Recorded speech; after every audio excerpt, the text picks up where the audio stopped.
ઓમ શ્રી ગણેશાય નમઃ. જય શ્રી કૃષ્ણ મિત્રો. આજે આપણે શ્રી ગણેશજીની કથા સાંભળીશું.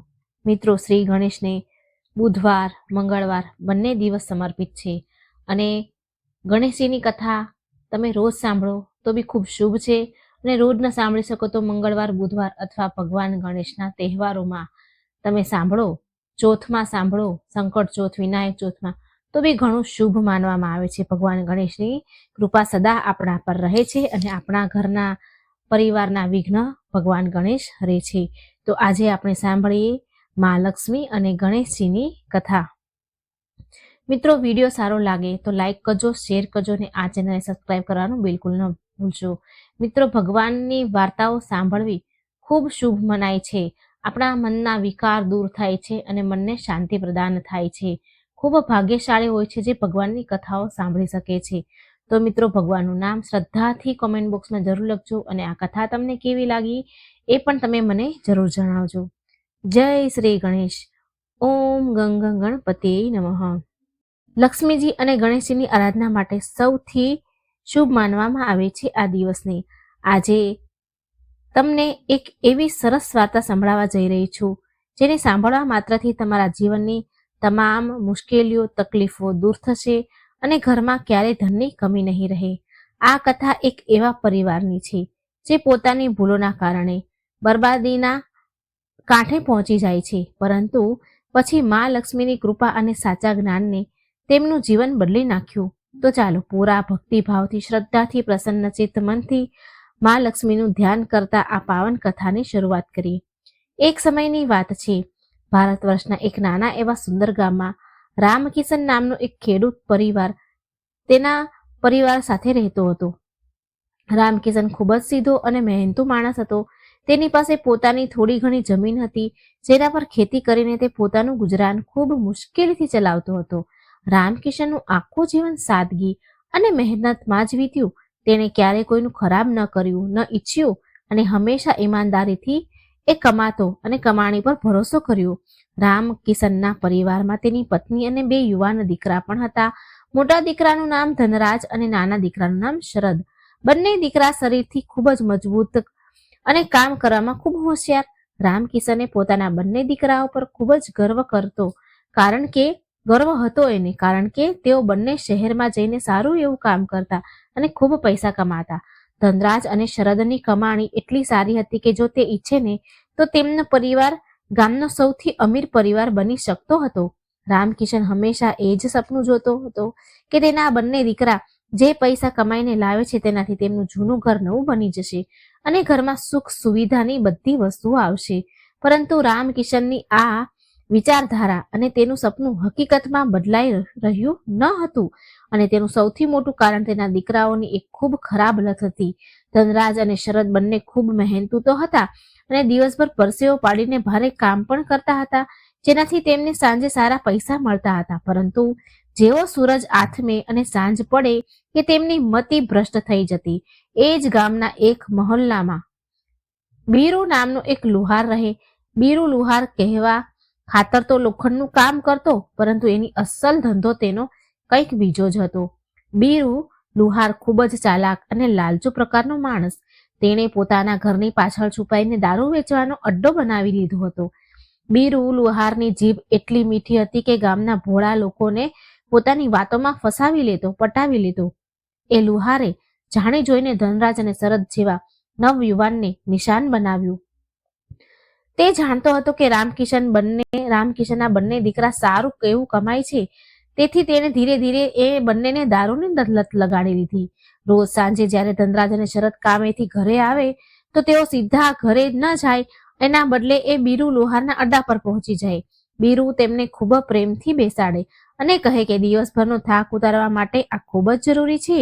શરૂઆતમાં તો તેમણે મફતમાં બધું પીવડાવ્યું, આદત પાડી, પરંતુ જ્યારે તેઓ પૂરી રીતે પકડમાં આવી ગયા તો બીરુ તેમની પાસેથી તેમની મહેનતની કમાણીના બધા પૈસા પડાવવા લાગ્યો.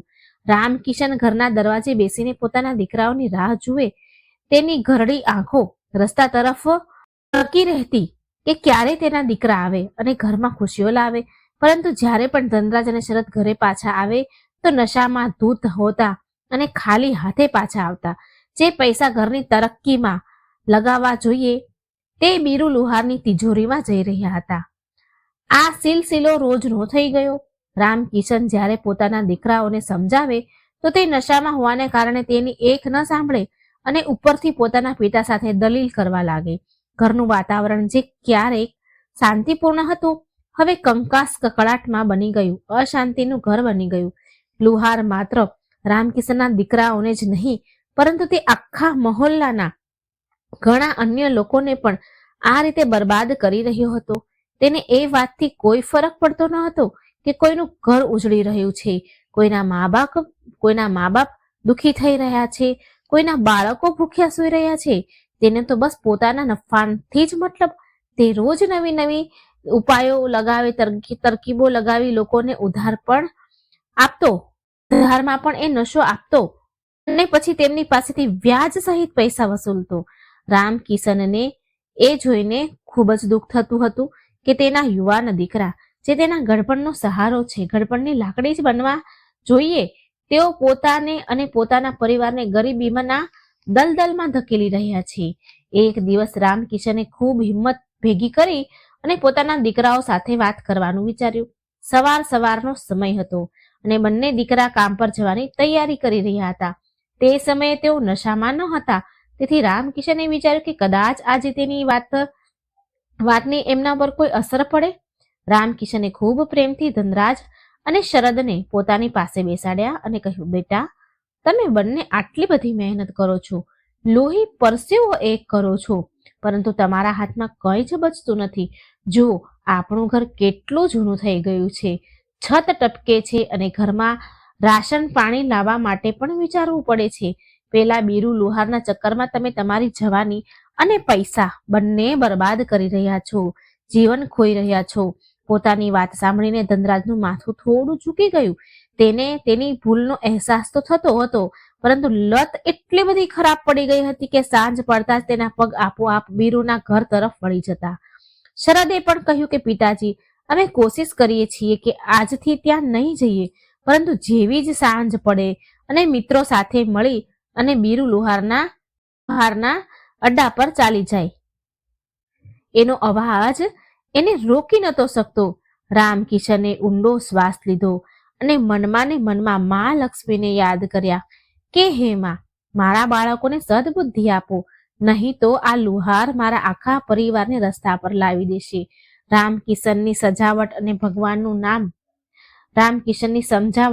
ભગવાનનું નામ લીધા પછી તે દિવસે તો ધનરાજ અને શરદે મનમાં નક્કી કરી લીધું હતું કે તેઓ હવે પોતાની મહેનતની કમાણીને આમ બરબાદ નહીં થવા દે. બંને ભાઈઓ ઘરેથી નીકળ્યા અને શહેર તરફ કામ કરવા ગયા. તે દિવસે તેમણે તનતોડ મહેનત કરી, તડકામાં પરસેવો પાડ્યો, ભારે કોથળા ઉપાડ્યા અને સાંજ સુધી ખૂબ કામ કર્યું. તેમની મહેનત જોઈને તેમનો માલિક પણ ખુશ થઈ ગયો અને તેમને તે દિવસથી મજૂરી સાથે કંઈક ઇનામના પૈસા પણ આપ્યા. સાંજે જ્યારે તેના ખિસ્સામાં સારા એવા પૈસા આવ્યા તો બંને ભાઈઓના ચહેરા ખીલી ઉઠ્યા. તેમણે વિચાર્યું કે આજે તો આ પૈસા લઈ જઈને પિતાજીના હાથમાં આપીશું અને મા માટે થોડા ફળ પણ લઈ જશું. આમ વિચારીને તેઓ બંને ખુશી ખુશી ગામ તરફ પાછા ફર્યા. પરંતુ બુરાઈ એટલી સરળતાથી પીછો ક્યાં છોડે છે.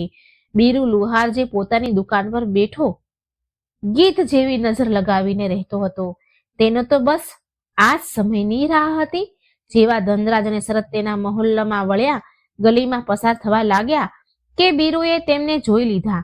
તેને જોયું કે આજે બંને ભાઈઓની ચાલમાં એક અલગ જ ખુશી છે અને તેઓ સીધા ઘર તરફ જઈ રહ્યા છે. તેની તરફ જોઈ પણ નથી રહ્યા. બીરુ સમજી ગયું કે આજે આમના ખિસ્સા ગરમ છે અને જો આ સીધા ઘરે જતા રહ્યા તો તેનો આજનો ધંધો ધીમો પડી જશે. બીરુ પોતાની જગ્યાએથી ઊભો થયો અને ખૂબ મીઠા અવાજે બૂમ પાડી, અરે ઓ ધનરાજ, ઓ શરદ, શું વાત છે ભાઈ? આજે મોટા વટમાં છો. લાગે છે શહેરમાં મોટી કમાણી થઈ છે, જે પોતાના જૂના યારને પણ ભૂલી ગયા. બીરુનો અવાજ સાંભળીને બંને ભાઈઓ થંભી ગયા. ધનરાજે શરદ તરફ જોયું અને શરદે ધનરાજ તરફ જોયું. તેમણે વિચાર્યું કે બસ એકવાર રામ રામ કરીને આગળ નીકળી જઈશું, રોકાશું નહીં. ધનરાજે કહ્યું, ના કાકા, આજે થોડી ઉતાવળ છે, ઘરે પિતાજી રાહ જોઈ રહ્યા છે. આમ કહીને તેઓ આગળ વધવા જઈ જ રહ્યા હતા કે બીરુ લુહારે પોતાનો સૌથી ખતરનાક પાસો ફેંક્યો. તે હસતા હસતા બોલ્યો, અરે, તો શું હું તમને રોકી રહ્યો છું? હું તો બસ એ કહી રહ્યો હતો કે આજે મારો જન્મદિવસ છે અને મેં મારા ખાસ મિત્રો માટે સારી એવી બોટલો મંગાવી છે. વિચાર્યું હતું કે તમે બંને સાથે ખુશી મનાવીશ, પણ ઠીક છે, તમે લોકો જાઓ, હું એકલો જ મનાવી લઈશ. મફતનો દારૂ અને બીરુની ચીકણી ચૂપડી વાતો પોતાના પર અસર દેખાડવાનું શરૂ કરી દીધું. જે સંકલ્પ તેઓએ સવારે લઈને નીકળ્યા હતા તે સાંજ પડતા નબળો પડવા લાગ્યો. શરદે ધીમેથી ધનરાજને કહ્યું, ભાઈ, કાકાનો જન્મદિવસ છે, બસ થોડી વાર બેસીને બધાઈ આપીને શુભકામના આપીને આવી જઈશું. પીશું નહીં, બસ મળીને ચાલ્યા જઈશું. આજ તે ભૂલ હતી જે દરેક શરાબી કરે છે. તેઓ બંને બીરુની ઝાડમાં ફસાઈ ગયા અને તેના ખાટલા પર જઈને બેસી ગયા. બીરુએ પહેલા તો તેમને વાતોમાં ઉલઝાવ્યા, પછી ખોટી શાન બતાવી અને ધીરે ધીરે તેમની સામે દારૂ પીરસી દીધો. જે ભાઈઓ કસમ ખાઈને નીકળ્યા હતા કે આજે નહીં પીએ, તેઓ થોડી ક્ષણમાં બધું ભૂલી ગયા. એક ગ્લાસ પછી બીજો ગ્લાસ અને પછી તો ગણતરી જ ખતમ થઈ ગઈ. બીરુ લુહાર મનમાં ને મનમાં હસી રહ્યો હતો. તેણે ખૂબ ચાલાકીથી તેમના ખિસ્સામાં રાખેલા બધા પૈસા કઢાવી લીધા. જે પૈસા ઘરના સમારકામ માટે હતા, જે પૈસા માની દવા અને રાશન માટે હતા, તે બધા બીરુની તિજોરીમાં ગયા. રાત ઘણી થઈ ચૂકી હતી. બંને ભાઈઓ નશામાં ધૂત થઈને લથડિયા ખાતા ત્યાંથી નીકળ્યા. બીરુએ તેમને દરવાજા સુધી છોડ્યા અને ટોણા મારતા ધીરેથી બબડ્યો, જાઓ હવે ઘરે જઈને તમાશો કરો, કાલે ફરી મારા શરણમાં આવશો. આ બાજુ ઘરે રામકિશન અને તેની પત્ની બેચેનીથી રાહ જોઈ રહ્યા હતા. રામકિશન વારંવાર ઉઠીને દરવાજા સુધી જતો અને અંધારામાં જોતો. તેની પત્નીએ કહ્યું, આજે તો તેમણે કસમ ખાધી હતી, જોજો આજે તેઓ જરૂર સીધા ઘરે આવશે અને બધું ઠીક થઈ જશે. રામકિશન પણ આ જ આશામાં હતો. ત્યારે જ ગલીમાં શોર સંભળાયો. કૂતરાઓના ભસવાનો અવાજ અને લથડિયા ખાતા કદમોના અવાજે રામકિશનનું દિલ તોડી નાખ્યું. જેવો દરવાજો ખુલ્યો, ધનરાજ અને શરદ એકબીજાના સહારે પડતા આખડતા ઘરની અંદર આવ્યા. તેમની હાલત જોઈને રામકિશનનું કાળજું કંપી ઉઠ્યું. તેઓ બંને ન માત્ર ખાલી હાથે આવ્યા હતા, પરંતુ નશામાં પોતાનું ભાન પણ ગુમાવી બેઠા હતા. રામકિશને જ્યારે પૂછ્યું કે બેટા, આજે તો તમે વચન આપ્યું હતું મને, પછી આ બધું શું છે? તો નશામાં ચોર ધનરાજે જોરથી બૂમ પાડીને કહ્યું, અરે ડોસા, ચૂપ રહે, અમે કમાઈએ છીએ તો અમે જ ઉડાડીશું ને, તું અમને શીખવાડવા વાળો કોણ છે? પોતાના દીકરાના મોઢેથી આવા અપમાનજનક શબ્દ સાંભળીને રામકિશન તો સ્તબ્ધ રહી ગયો. જે દીકરાને તેને આંગળી પકડીને ચાલતા શીખવાડ્યું હતું, આજે એ જ તેને ચૂપ કરાવી રહ્યો છે. રામકિશનની પત્ની આ દ્રશ્ય જોઈને ધ્રુસકે ને ધ્રુસકે રડવા લાગી. તે રાત્રે રામકિશનના ઘરમાં ચૂલો સળગ્યો નહીં. બંને દીકરા તો નશામાં બેભાન થઈને આંગણામાં જ પડી ગયા, પરંતુ વૃદ્ધ માતા પિતા આખી રાત જાગતા રહ્યા. રામકિશને જોયું કે તેના ઘરની હાલત દિવસે ને દિવસે એટલી ખરાબ થતી જઈ રહી છે. ઘરની દિવાલો તૂટી રહી હતી અને ખૂણામાં રાખેલા અનાજના ડબ્બા પણ ખાલી થવા આવ્યા હતા. ત્યાં બીજી તરફ તેને ખબર પડી હતી કે બીરુ લુહારે પોતાના ઘરમાં નવો ઓરડો બનાવી લીધો છે અને નવી ગાડી પણ ખરીદી લીધી છે. આ વિચારીને રામકિશનને ખૂબ ગુસ્સો આવ્યો કે કેવી રીતે એક અધર્મી માણસ બીજાનું ઘર બરબાદ કરીને પોતે તરક્કી કરે છે, પોતે પ્રગતિ કરી રહ્યો છે. બીજે દિવસે સવારે જ્યારે ધનરાજ અને શરદની આંખ ખુલી તો તેમના માથામાં ભારે દુખાવો હતો. તેમને રાતની કોઈ વાત યાદ ન હતી. જ્યારે તેમણે જોયું કે માની આંખો સૂજેલી છે અને પિતાજી ગુમસુમ બેઠા છે, તો તેમને આભાસ થયો કે જરૂર રાત્રે કોઈ મોટો તમાશો થયો છે. બંને પોતાના ખિસ્સા તપાસ્યા તો જોયું કે ખિસ્સા બિલકુલ ખાલી છે. કાલની આખી મહેનતની કમાણી ગાયબ હતી. શરમને કારણે તેમની નજર ઊંચી થતી ન હતી, પરંતુ હવે પસ્તાવાથી શું થાય જ્યારે ખેતરમાંથી પાક લૂંટાઈ ગયો. હવે આ સિલસિલો માત્ર એક દિવસનો ન હતો. આ તો હવે રોજની કહાની બની ગઈ હતી. રામકિશન સમજી ગયો હતો કે લડાઈ ઝઘડા કે સમજાવાથી હવે કંઈ નથી થવાનું. આ કોઈ સાધારણ લત નથી, આ એક પ્રકારનું ગ્રહણ છે જે તેના ઘરની લક્ષ્મીને ખાઈ રહ્યું છે. તેણે વડીલો પાસેથી સાંભળી રાખ્યું હતું, જે ઘરમાં કલેશ હોય છે અને જ્યાં નશો કરવામાં આવે છે, ત્યાંથી માં લક્ષ્મી રિસાઈને ચાલ્યા જાય છે અને ત્યાં દરિદ્રતાનો વાસ થઈ જાય છે. રામકિશને વિચાર્યું કે મારે જ કંઈક કરવું પડશે. તેને યાદ આવ્યું કે આજે બુધવાર છે. તેના દાદાજી એવું કહેતા હતા કે બુધવારનો દિવસ ગણેશજી અને મા લક્ષ્મીને પ્રસન્ન કરવા માટે ખૂબ વિશેષ હોય છે. જો સાચી વિધિ અને શ્રદ્ધાથી માનું આવાહન કરવામાં આવે તો મોટામાં મોટું સંકટ ટળી જાય છે. રામકિશન નાઈ ધોઈને ઘરના નાના મંદિરની સામે બેસી ગયો. તેણે નક્કી કર્યું કે પોતાના પરિવારને આ નરકમાંથી બહાર કાઢીને જ રહેશે. તેણે પોતાની પત્નીને બોલાવી અને કહ્યું, સાંભળે છે, હવે રડવાથી કંઈ નથી થવાનું. આપણે આપણા ઘરના વાતાવરણને બદલવું પડશે. જ્યાં સુધી આપણા ઘરમાં પવિત્રતા નહીં આવે ત્યાં સુધી મારા દીકરાઓની બુદ્ધિ નહીં સુધરે. આજે બુધવાર છે અને આજથી આપણે એક નિયમ બનાવીશું. તેની પત્નીએ આંસુ લૂછતા પૂછ્યું, કેવો નિયમ? આપણે શું કરી શકીએ? તેઓ આપણું સાંભળે છે જ ક્યાં? આપણું કંઈ જ સાંભળતા નથી. રામકિશને ખૂબ જ ગંભીરતાથી કહ્યું, તેઓ નહીં સાંભળે પરંતુ ઉપરવાળો તો સાંભળશે ને. મેં સાંભળ્યું છે કે મા લક્ષ્મીની એક એવી પાવન કથા છે જેને જો બુધવારના દિવસે સાચા મનથી વાંચવામાં કે સાંભળવામાં આવે તો ઘરની બધી નકારાત્મક ઉર્જા ખતમ થઈ જાય છે. તે કથા માણસના મનને બદલી નાખે છે. આપણે આજ સાંજે તે કથા શરૂ કરીશું. ભલે દીકરા સાંભળે કે ન સાંભળે, આપણે આમાં આપણા ઘરમાં તે દીવો પ્રગટાવીશું. રામકિશનનો વિશ્વાસ અટલ હતો. તેને ખબર નહોતી કે આ કેવી રીતે થશે, પરંતુ તેને ભરોસો હતો કે મા લક્ષ્મી પોતાના ભક્તને ક્યારેય ખાલી નિરાશ નથી કરતા. બીજી બાજુ બીરુ લુહાર પોતાની દુકાન પર બેઠો પોતાના સાથીઓ સાથે ટહકા લગાવી રહ્યો હતો. તે કહી રહ્યો હતો કે જોયું રામકિશનના દીકરાઓને કેવું મારા પર ઈશારા પર નાચે છે. રામકિશનના દીકરા મારા કહેવા પર, મારા ઈશારા પર નાચે છે.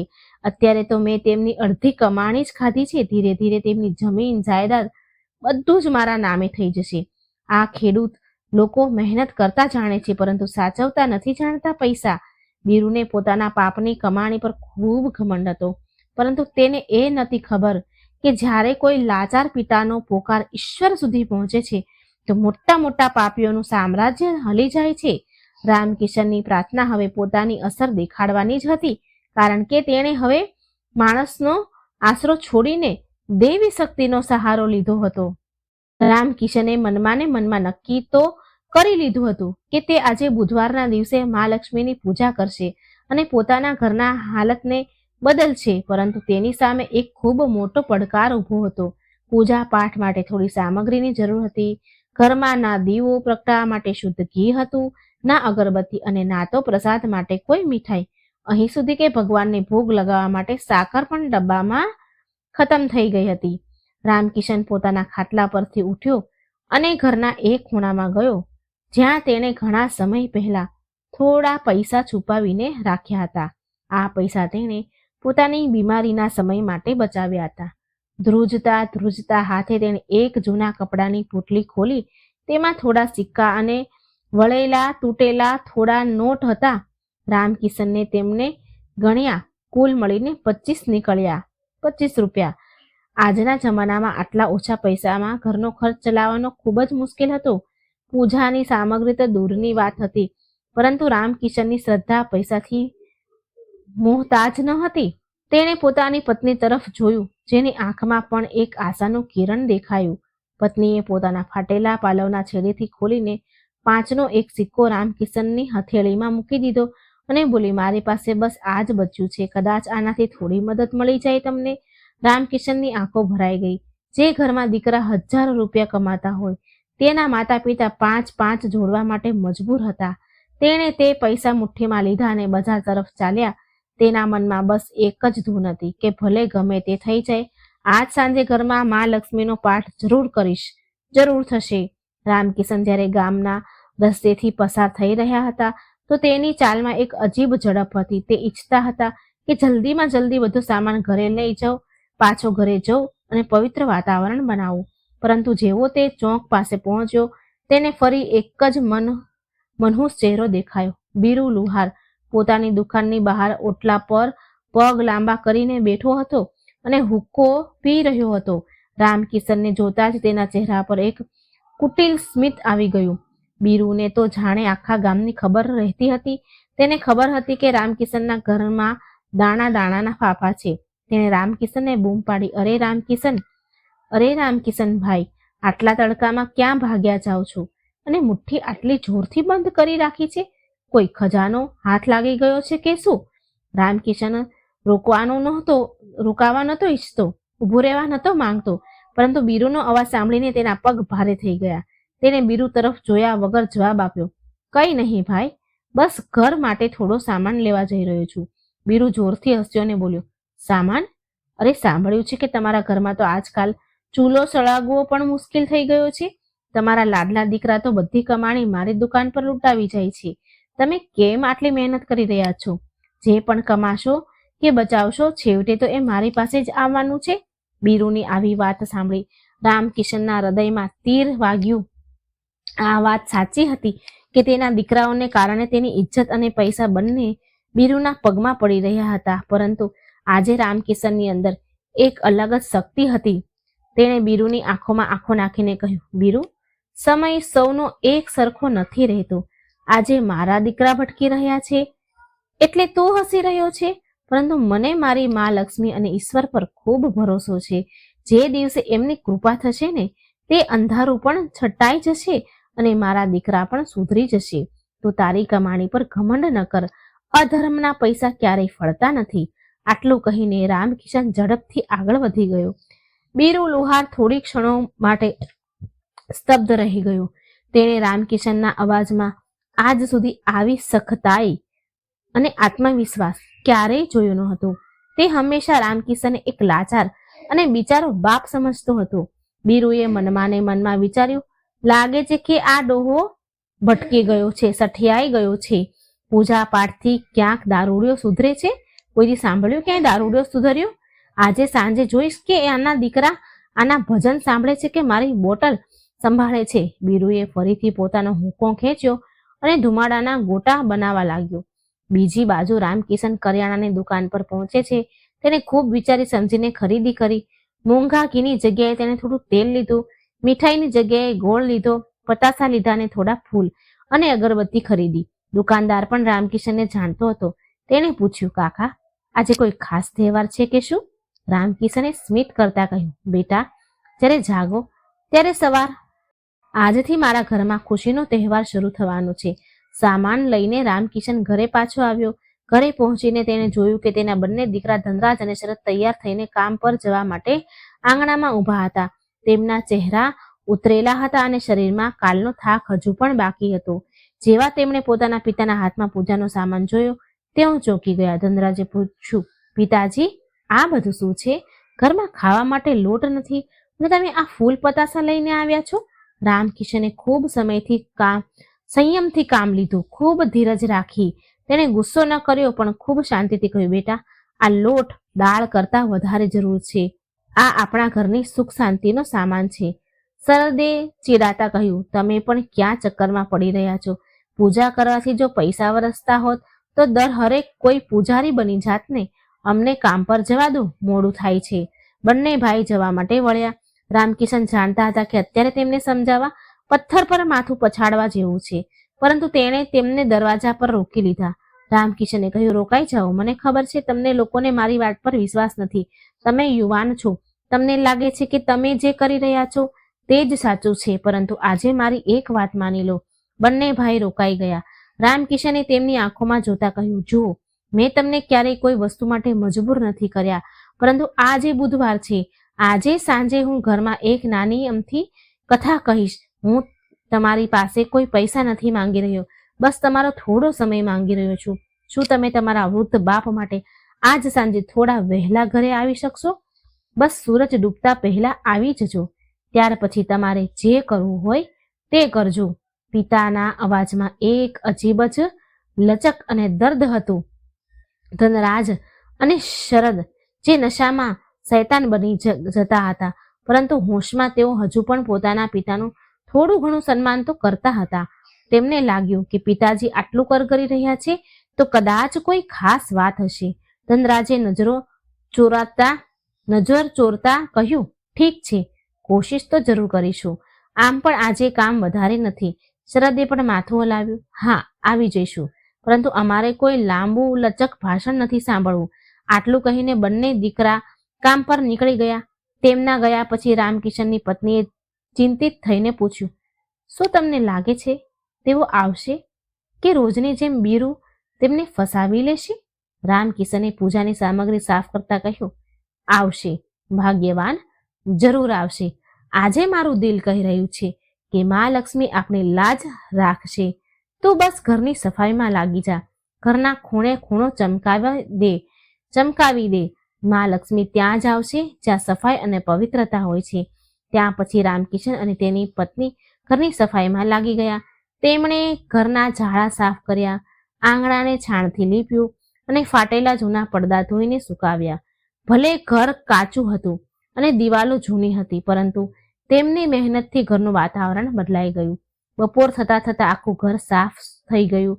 રામકિશને એક નાનો બાજોટ લીધો, તેના પર લાલ કપડું પાથર્યું. તેની પાસે મા લક્ષ્મી અને ગણેશજીની એક જૂની તસવીર ફોટો મૂક્યો. તેને લૂછ્યો, સાફ કર્યો અને બાજોટ પર સ્થાપિત કર્યો. જેમ જેમ સાંજ નજીક આવી રહી હતી, રામકિશનના ધબકારા વધી રહ્યા હતા. આ માત્ર એક પૂજા ન હતી, આ તેના જીવનની સૌથી મોટી પરીક્ષા હતી. એક તરફ લુહારની લાલચ અને નશો હતો જે તેના દીકરાઓને ખેંચી રહ્યો હતો, અને બીજી તરફ એક પિતાની શ્રદ્ધા અને વિશ્વાસ હતો. સૂરજ ધીરે ધીરે પશ્ચિમ દિશા તરફ નમવા લાગ્યો. પક્ષીઓ પોતાના માળા તરફ પાછા ફરતા હતા. રામકિશન વારંવાર દરવાજા તરફ જોઈ રહ્યા હતા. શું ધનરાજ અને શરદ તેમનું વચન નિભાવશે? બીજી બાજુ શહેરમાં કામ કરતા ધનરાજ અને શરદના મનમાં પણ આજે અજીબ બેચેની હતી. બપોરના જમવાના સમયે શરદે ધનરાજને કહ્યું, ભાઈ, આજે પિતાજી કંઈક વધારે જ ભાવુક થઈ રહ્યા હતા. તેમના ચહેરા જોયો હતો. તમે એમનો ચહેરો જોયો હતો? કેટલો ઉતરી ગયો હતો? ધનરાજે રોટલીનો ટુકડો તોડતા કહ્યું, હા, મને પણ ખરાબ તો લાગે છે. આપણે કમાઈએ તો ઘણું છીએ, પરંતુ બચતું કંઈ નથી. બધું પેલા બીરુના ચક્કરમાં ઉડી જાય છે. આજે મન નથી કરી રહ્યું ત્યાં જવાનું. પિતાજીએ બોલાવ્યા છે તો આજે જલ્દી ઘરે જઈએ, પરંતુ આદત ખૂબ ખરાબ વસ્તુ હોય છે.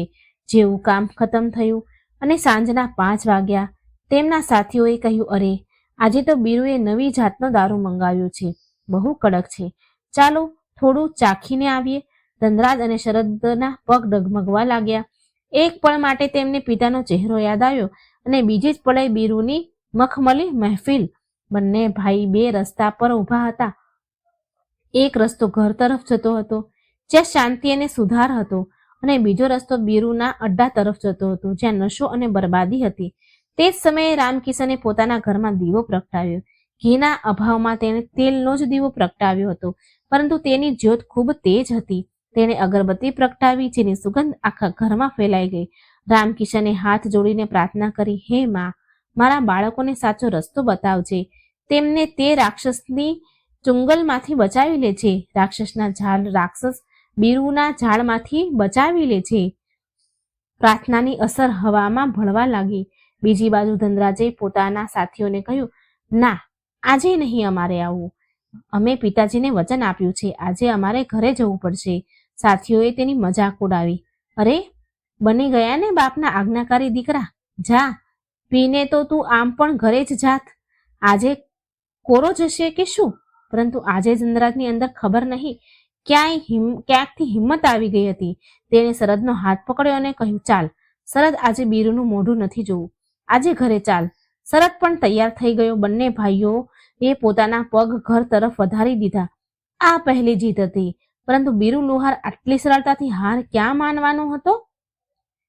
તે જાણતો હતો કે સાંજના સમયે પંખી ક્યાં પાછા ફરે છે, અને તેણે તેમના રસ્તામાં ઝાડ બિછાવવાનું શરૂ કરી દીધું. સાંજનું અંધારું ઘેરાવા લાગ્યું. ધનરાજ અને શરદ ઝડપથી પોતાના ઘર તરફ વધી રહ્યા હતા. તેમના મનમાં એક અજીબ કશ્મકશ ચાલી રહી હતી. એક તરફ વર્ષો જૂની દારૂની લત તેમને પાછળ ખેંચી રહી હતી, બીજી તરફ પિતાને આપેલું વચન તેમને આગળ ધકેલી રહ્યું હતું. જેવા તેઓ બીરુ લુહારના અડ્ડા પાસે વળાંકે પહોંચ્યા કે બીરુ ત્યાં પહેલેથી જ ઊભો હતો. તેને દૂરથી જ બંને ભાઈઓને આવતા જોઈ લીધા. બીરુએ જાણી જોઈને રસ્તા વચ્ચે પોતાનો ખાટલો નાખી રાખ્યો હતો, જેથી કોઈ પણ ત્યાંથી રોકાયા વગર ન જઈ શકે. જેવા ધનરાજ અને શરદ ત્યાં પહોંચ્યા, બીરુએ હાથ ઉઠાવીને તેમને રોક્યા અને પોતાના સૌથી ચીકણા સ્મિત સાથે બોલ્યા, અરે, મારા શેરો, આજે આટલા જલ્દી ઘરે જવાની શું આફત આવી ગઈ? જુઓ, આજે તો મોસમ પણ કેટલું સરસ છે, સુંદર છે. મેં તમારા બંને માટે કડકવાળી બોટલ અલગથી કાઢીને રાખી છે. બસ 2 ઘૂંટ લગાવી લો, પછી ચાલ્યા જજો. પૈસા નથી તો શું થયું? તમારો ભાઈ બીરુ હજુ જીવતો છે, ઉધાર લખી લઈશ. બીરુની વાતમાં એવો જાદુ હતો કે શરદના પગ ત્યાં જ થંભી ગયા. તેની નજર એ તરફ વળી ગઈ જ્યાં બીરુના બાકી ગ્રાહક બેસીને પી રહ્યા હતા. શરદે લલચાયેલી નજરોથી ધનરાજ તરફ જોયું અને ધીમા અવાજે કહ્યું, ભાઈ, કાકા ઠીક જ તો કહી રહ્યા છે. બસ થોડી વાર બેસી લઈએ, પછી ચાલ્યા જઈશું. પિતાજીને શું ખબર પડવાની? ધનરાજ પણ એક પળ માટે ડગમગ્યો. તેની અંદરની તલબે જોર માર્યું, પરંતુ ત્યારે જ તેને સવારની તે ઘટના યાદ આવી ગઈ જ્યારે તેના પિતાજીએ ધ્રુજતા હાથે 5નો સિક્કો ગણ્યા હતા. 5 સિક્કા ગણ્યા. તેને પોતાના પિતાનો તે નિરાશ અને લાચાર ચહેરો યાદ આવ્યો. ધનરાજે પોતાની મુઠ્ઠી વાંખી લીધી. તેણે શરદનો હાથ જોરથી પકડ્યો અને ખેંચ્યો. ધનરાજે બીરુની આંખોમાં જોતા સખ્ત અવાજમાં કહ્યું, ના કાકા, આજે નહીં. આજે અમારા ઘરમાં પૂજા છે અને અમે પિતાજીને વચન આપ્યું છે. રસ્તો છોડો, અમારે મોડું થઈ રહ્યું છે. બીરુ આ સાંભળીને તો સ્તબ્ધ રહી ગયો. તેણે ક્યારેય ધનરાજના અવાજમાં આટલો દમ નહોતો જોયો. બીરુએ ફરીથી પેંતરો બદલ્યો અને ટોણા મારતા કહ્યું, અરે વાહ, 100 ઉંદર મારીને બિલાડી હજ કરવા ચાલી. તમે લોકો આને પૂજા? કાલ સવારે જ્યારે નશો તૂટશે ત્યારે ફરી મારા પગમાં પડશો.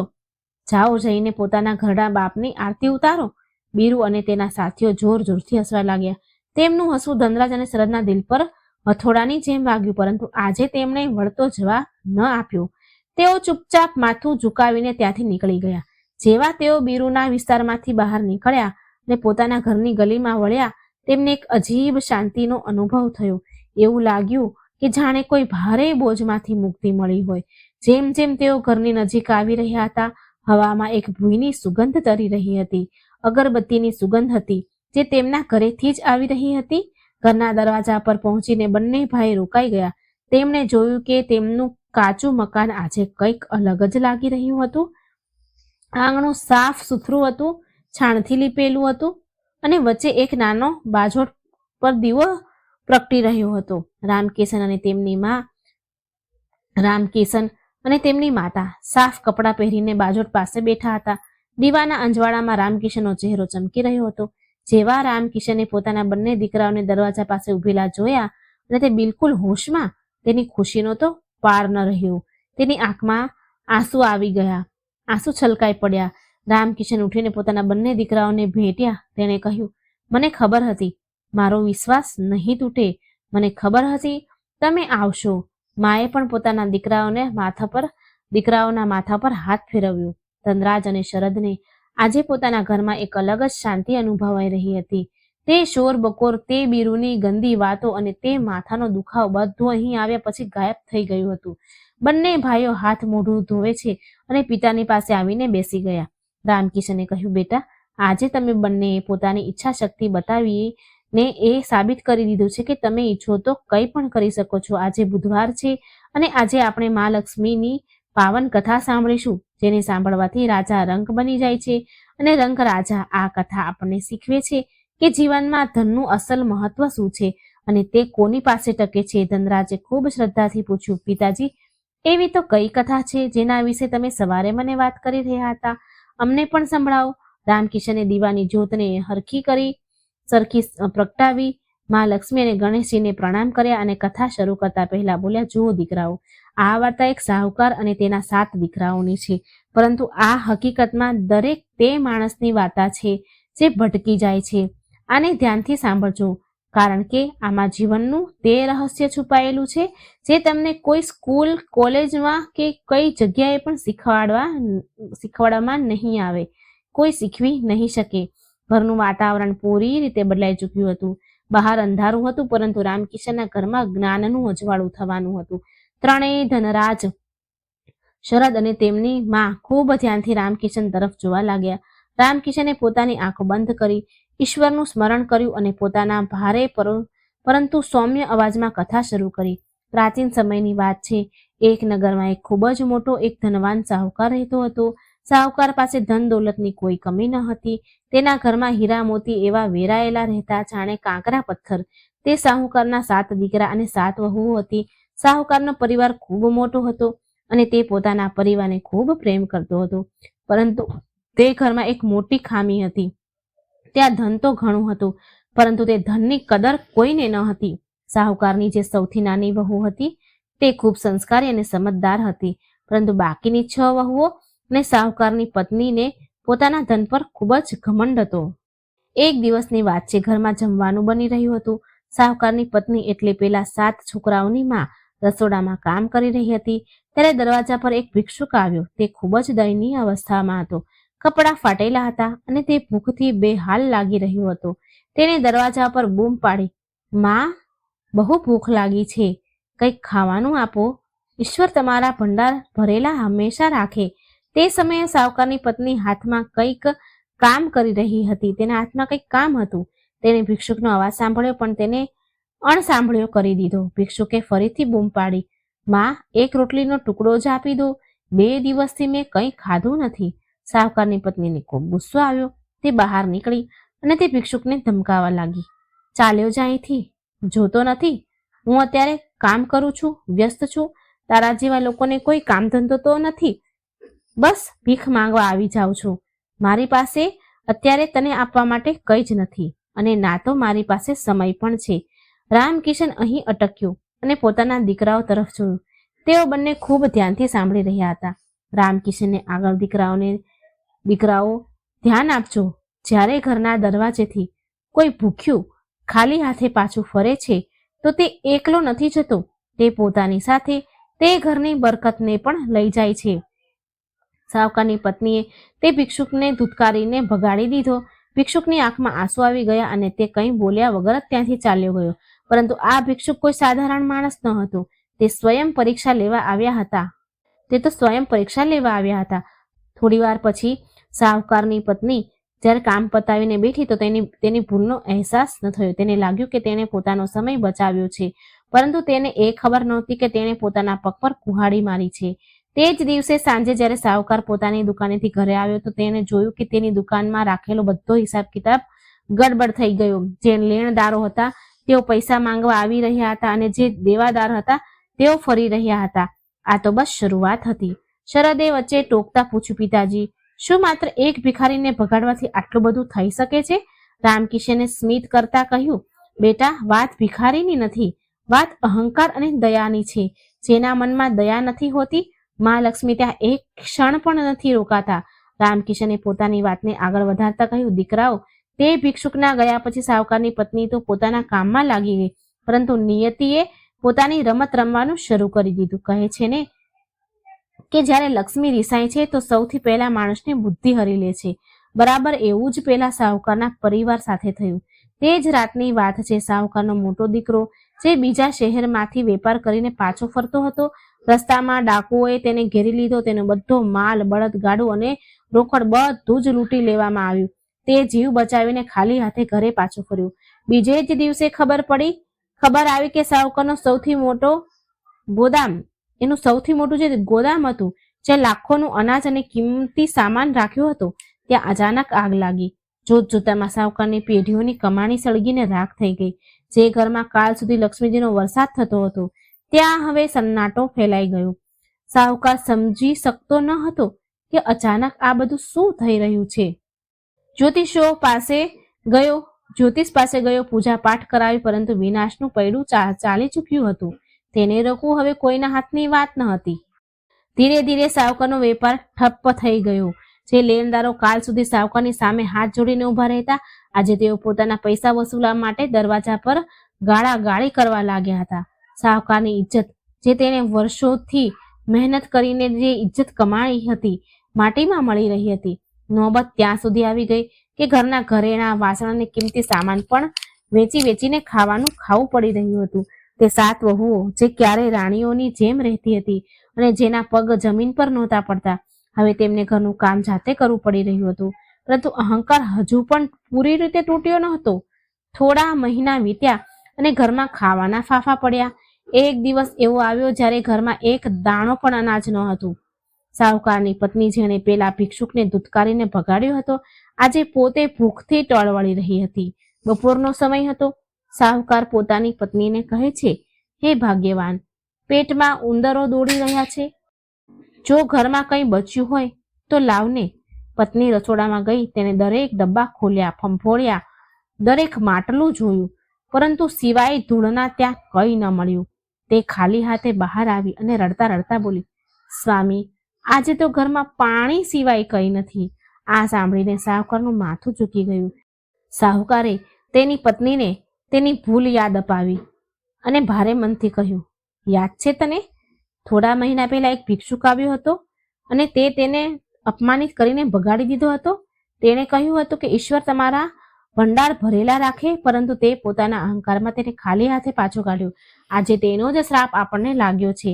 આપણે અન્નનું અપમાન કર્યું એટલે આજે અન્ન આપણાથી દૂર થઈ ગયું. સાહુકારના 7 દીકરા જે ક્યારેક એશો આરામની જિંદગી જીવતા હતા, હવે કામની શોધમાં આમ તેમ ભટકવા લાગ્યા, પરંતુ તેમને કોઈ કામ નહોતું આપતું. લોકો કહેતા હતા, અરે આ તો પેલા શેઠના દીકરા છે, જેમણે ક્યારે તણખલું પણ નથી તોડ્યું. આ શું કામ કરશે?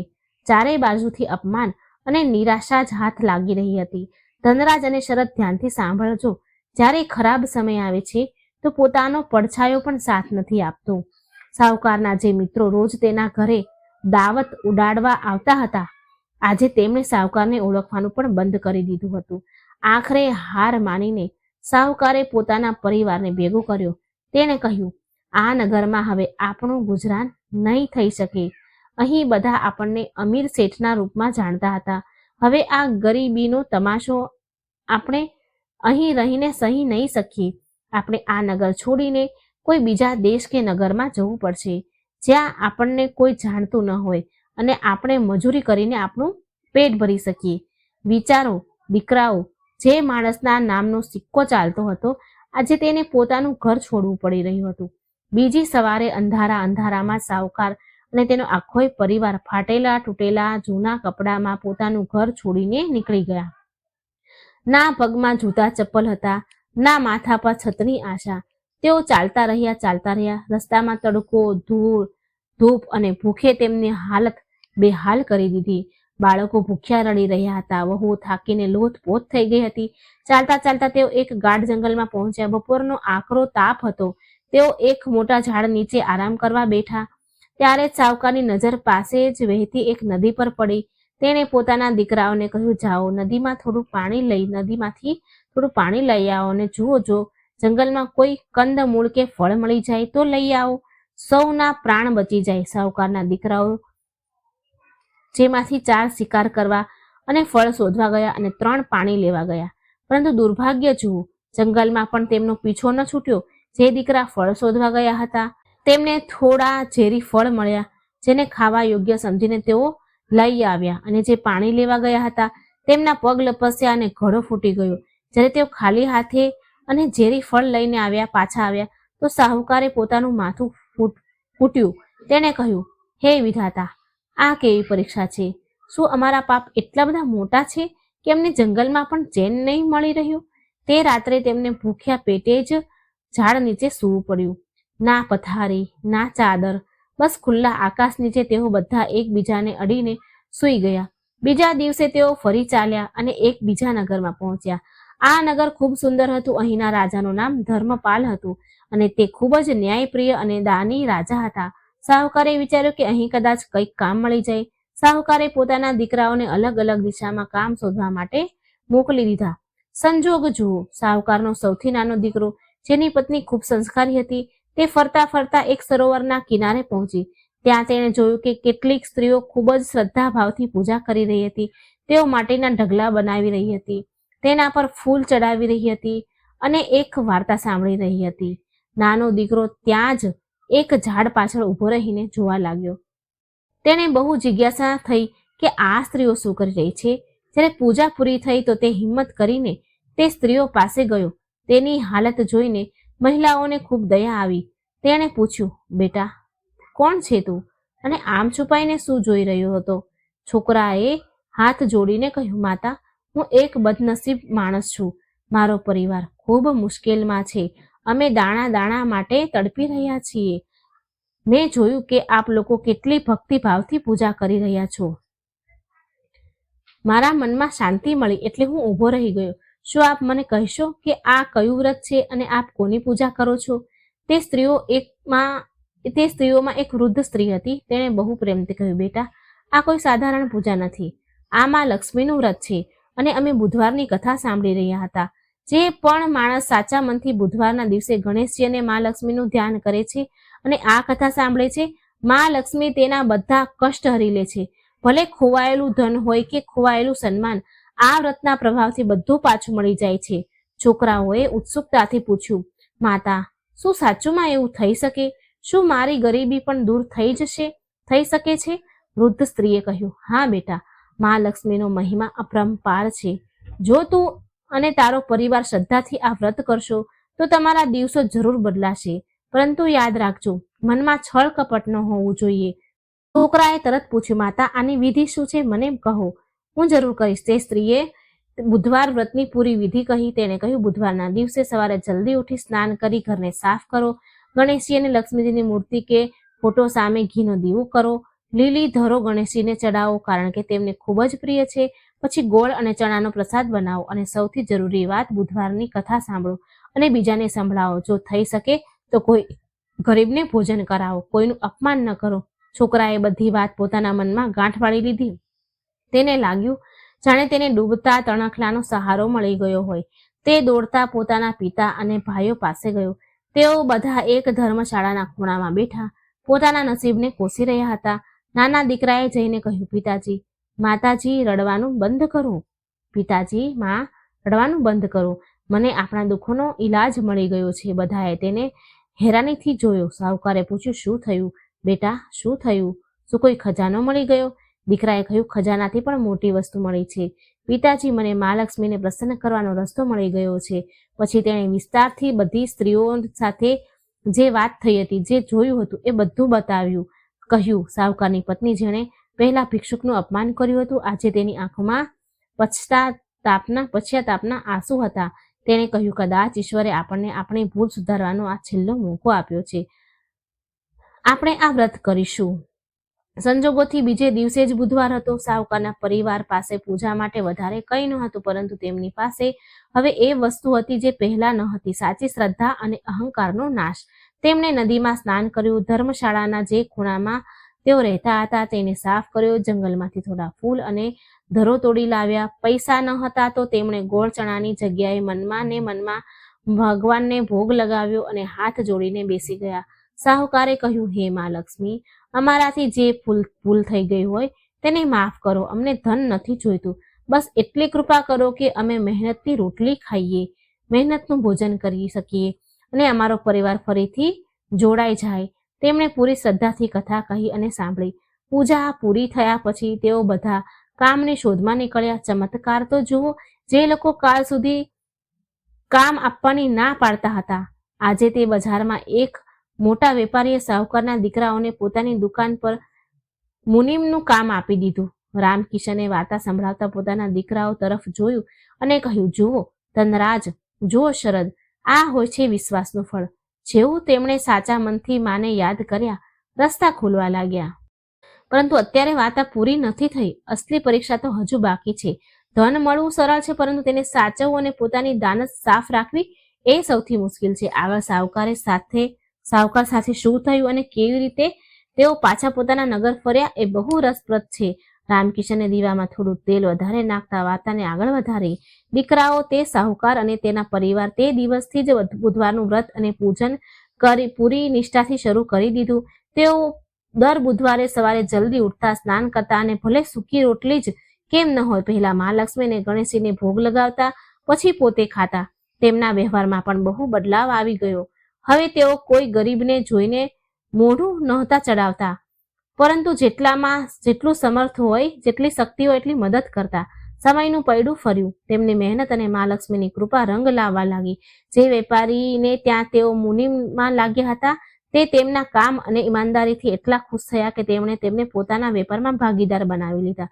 સાહુકારના દીકરાઓએ પોતાની જૂની બુદ્ધિ અને નવા અનુભવનો ઉપયોગ કરીને તે વેપારને નફો અનેક ગણો કરી દીધો.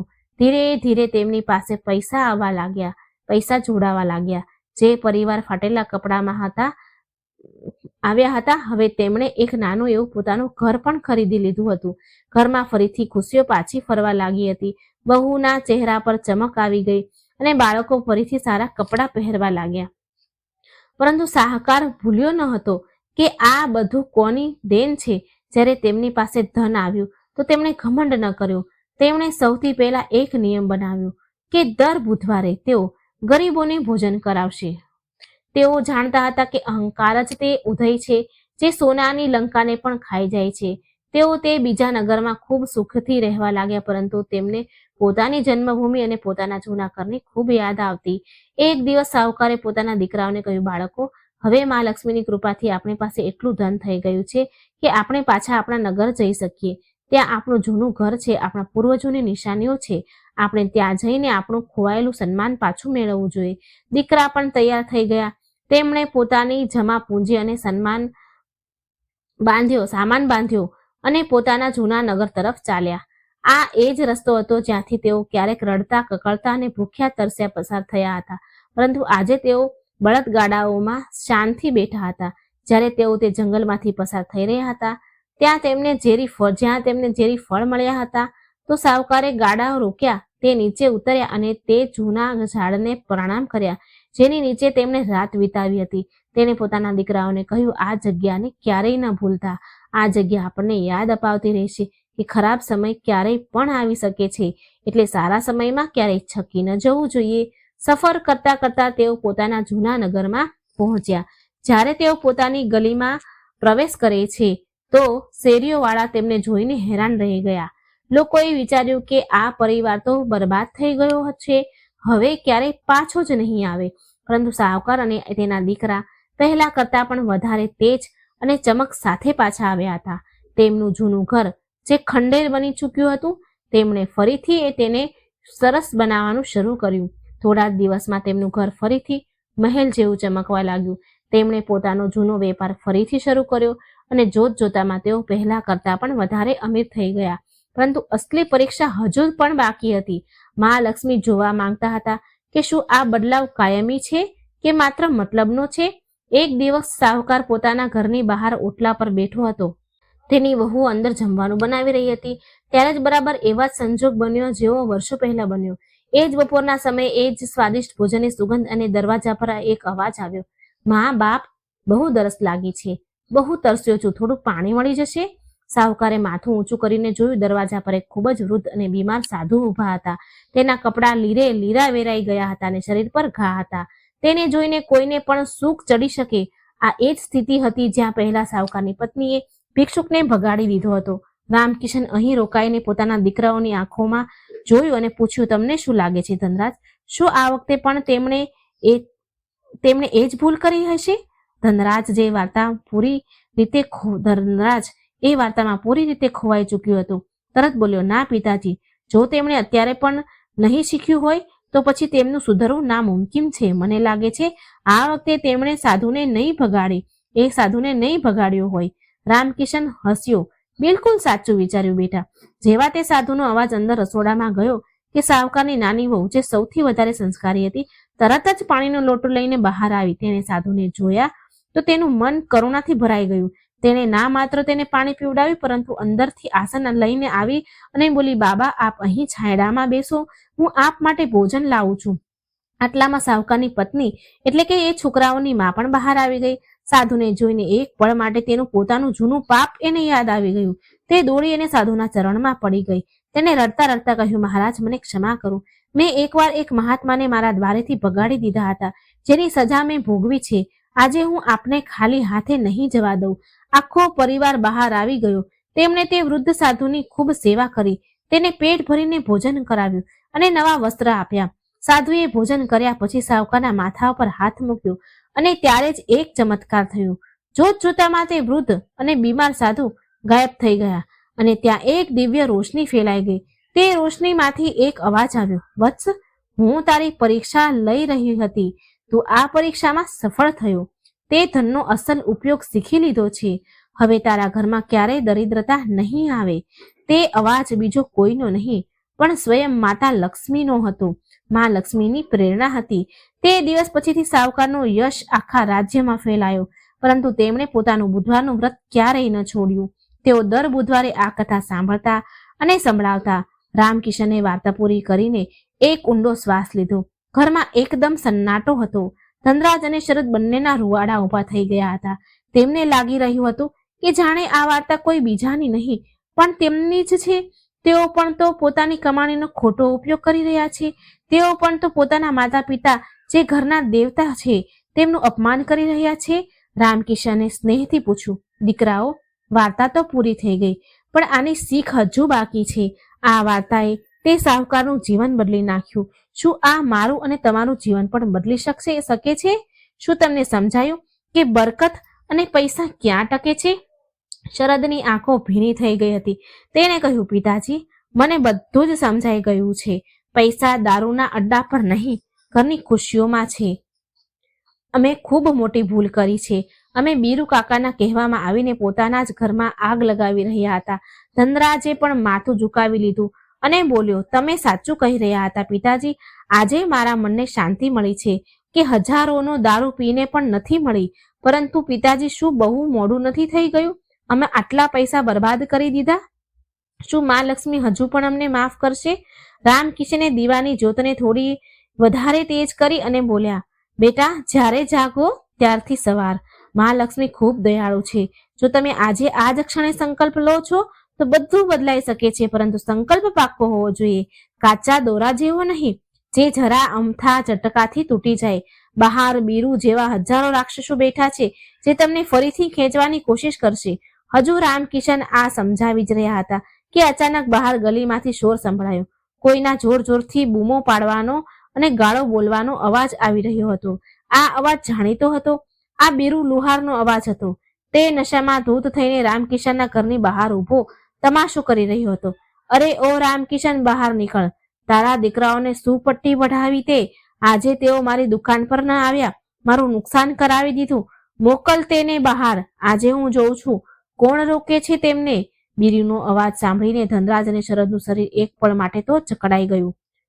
જૂની આદત અને બીરુનો ડર બંને તેમના પર હુમલો કર્યો.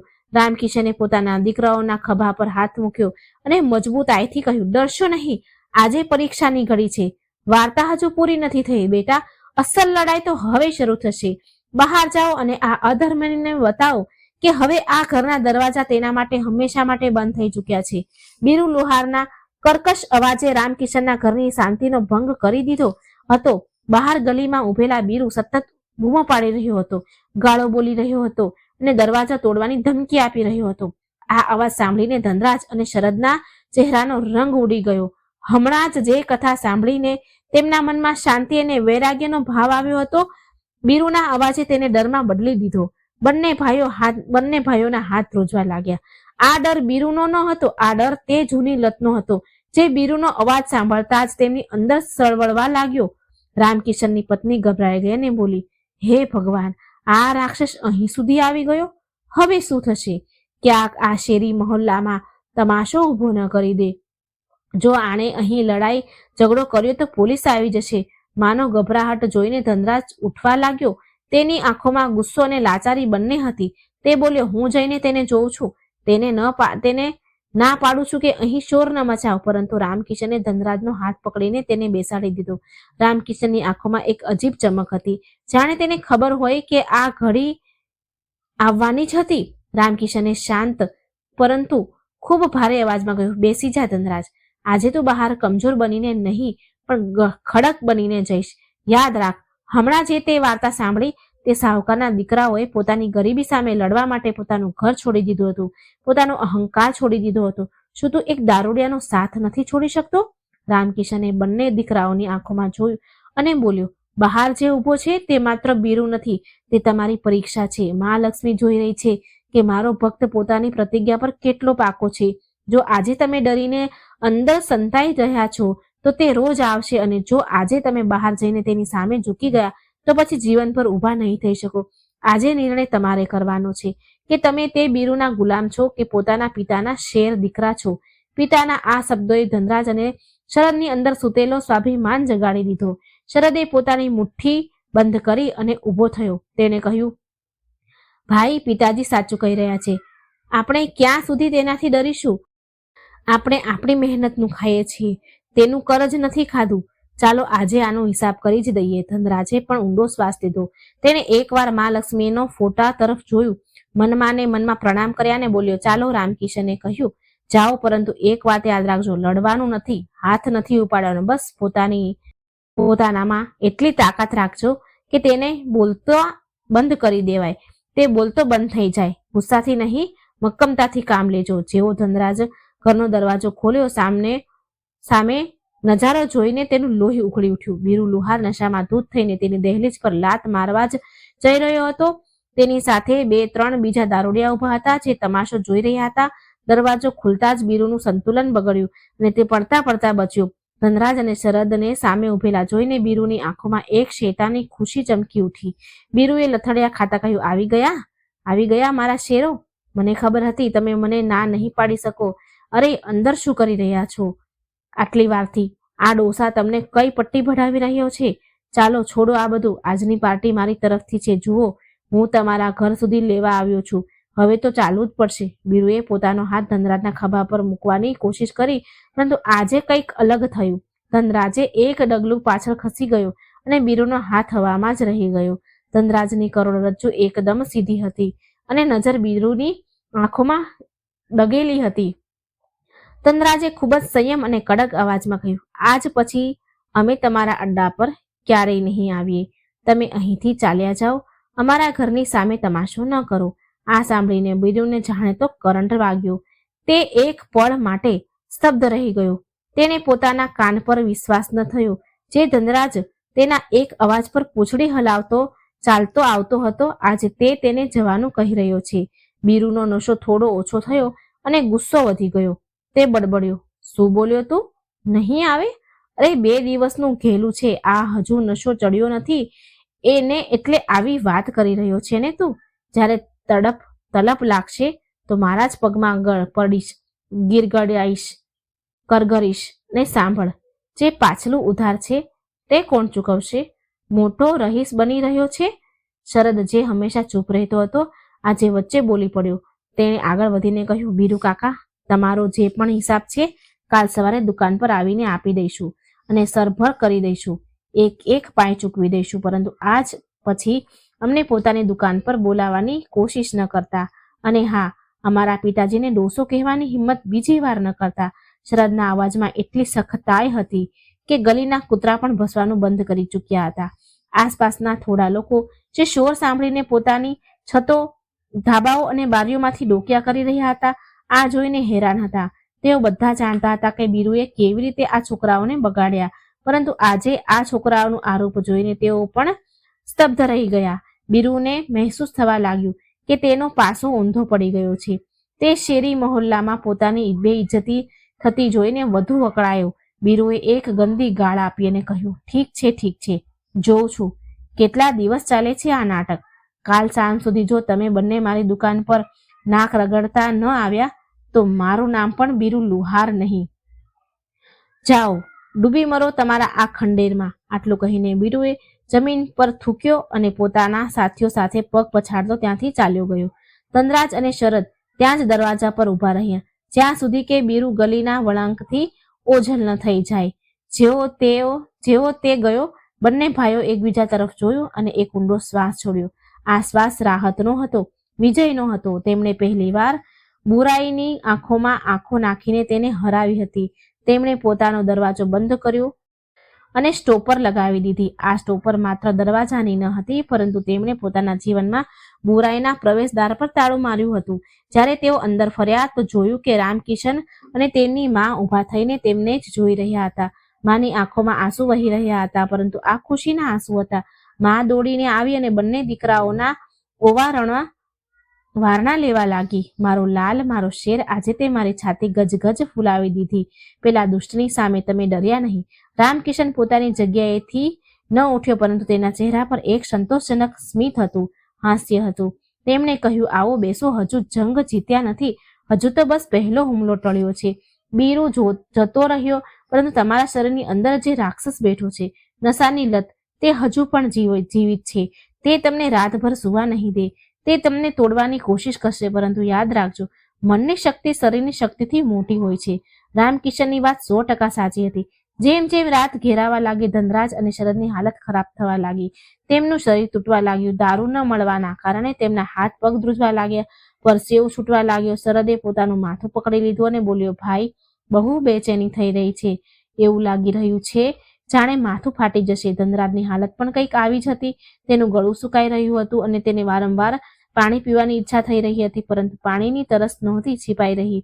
હાલત છોડવા પર થતી તકલીફોનો સમય હતો. આ એ સમય હતો જ્યારે મોટા ભાગના લોકો હાર માની લે છે. તેમનું શરીર ચીસો પાડી પાડીને માંગ કરી રહ્યું હતું કે બસ એક ઘૂંટ મળી જાય તો ચેન મળી જાય. શરદની હિંમત જવાબ આપવા લાગી. તે ઉઠીને ઊભો થઈ ગયો અને બોલ્યો, પિતાજી, મારાથી સહન નથી થતું. હું મરી જઈશ. મને બસ થોડીક જોઈએ, માત્ર દવાની જેમ. રામકિશને શરદને કસીને પકડી લીધો અને તેને પોતાની છાતી સરસો ચાંપી લીધું. રામકિશન બોલ્યો, ના બેટા, તું મરીશ નહીં. આ તારી અંદરની બુરાઈ મરી રહી છે. જ્યારે ઝેર શરીરમાંથી નીકળે છે તો તકલીફ થાય છે. બસ આજની રાત કાઢી લે. આ રાત કયામતની રાત છે, પરંતુ કાલનો સૂરજ નવું જીવન લઈને આવશે. રામકિશન પોતાની પત્નીને કહ્યું, સાંભળે છે? આમના માટે આદુ અને તુલસીવાળી કડક ચા બનાવી લાવ અને સાથે થોડો ગોળ પણ લાવજે. રામકિશન આખી રાત પોતાના દીકરાઓના ઓશિકે બેઠો રહ્યો. તે તેમને બાળપણની વાર્તાઓ સંભળાવતો રહ્યો, તેમના માથા પર હાથ ફેરવતો રહ્યો. જ્યારે પણ શરદ કે ધનરાજ તડફતા, રામકિશન તેમને મા લક્ષ્મીની એ વાર્તા યાદ અપાવતા. તે કહેતા, યાદ કરો, પેલા સાવકારના પરિવારને. તેઓ જંગલમાં ભૂખ્યા તરસ્યા સૂતા હતા, પરંતુ તેમણે હાર ન માની. તમારું કષ્ટ તેમના કષ્ટથી મોટું નથી. આ શરીરની ગંદકી છે જે બહાર નીકળી રહી છે. રાતના 2 વાગી ચૂક્યા હતા. ધનરાજે પડખું ફેરવ્યું અને પોતાના પિતાનો હાથ પકડીને કહ્યું, પિતાજી, તમે અમારા માટે બહુ દુઃખ સહન કર્યું છે. અમે તમારી કસમ ખાઈએ છીએ, ભલે જીવ નીકળી જાય. હવે અમે તે ઝેરને હાથ નહીં અડાડીએ. બસ તમે અમારો સાથ ન છોડતા. રામકિશનની આંખોમાં આંસુ આવી ગયા. તેણે કહ્યું, હું ક્યાંય નથી જઈ રહ્યો બેટા. જ્યાં સુધી મારા શ્વાસ છે, હું તમારી સાથે છું. ધીરે ધીરે ચા અને પિતાનો પ્રેમ પોતાની અસર દેખાડી રહ્યો હતો. બંને ભાઈની આંખ મળી ગઈ. થાક અને માનસિક સંઘર્ષ પછી તેમને ઊંઘ આવી ગઈ હતી. રામકિશને જોયું કે તેના બંને દીકરા, જે કાલ સુધી નશામાં બેસૂદ પડ્યા રહેતા, આજે એક યોદ્ધાની જેમ લડીને સૂઈ રહ્યા છે.